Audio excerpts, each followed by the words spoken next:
रास्ता पाई रास्ता रोक नयागढ़ जिलार गणिया दसपला मुख्य रास्ता को अवरोध करिसेंती चारोटी पंचायतर ग्रामवासी गणियारू बड़मूल जोगाजोग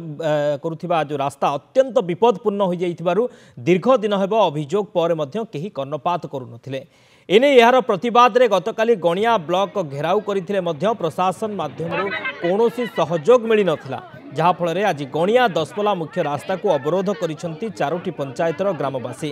रास्ता रोक प्रभाव रे उभय पार्श्व रे हजार हजार गाड़ी मोटर अटकी रही। चित्तरंजन पासा नयगढ़ रिपोर्टर आम सहित फोन लाइन जोड़ी होती। चित्तरंजन कौन सूचना रही बर्तमान भी रास्ता रोक जारी रही देखा गणियारू बड़मूल को संजोग करुवा जो रास्ता दीर्घ दिन हम विपदपूर्ण भाव में लोक मैंने यात्रा करते बहुत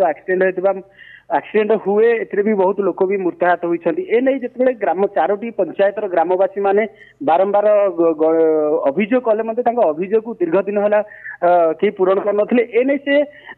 बारंबार जिला पालंगु धरी मुख्यमंत्री गिरिभाष पर्यंत कथा जाइथिले एपर्यंत कौन सहाय पाने ना रास्तार किसी मरामती होती ना किसी एने से गतकाली गणिया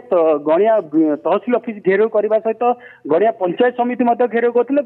घेराव कली 24 घंटा बीती जाइथिले कौन प्रशासनिक लोक मैंने पहुंचले ए नहीं बाध्य से आज गणियारू दसपला मुख्य रास्ता को अवरोध कर जहाँ फल पूरा सकाळू एपर्यंत अवरोध लोक मैंने बसुंट रास्ता दुई पट पूरा जाम हो जाए लोक मान जीवा आसिया बहुत असुविधा होती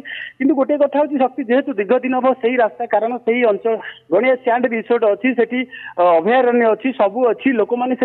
नियमित यातायात करती किंतु एपर्यंत कौन रास्ता तैयारी हो पानी कहीं चापर भी रास्ता तैयारी होने से नहीं ग्रामवासी मैंने बारंबार अभियोग कर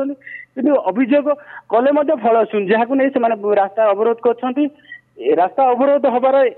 पाखापाखि 4 घंटा बीती गले एपर्यंत पाखे कौन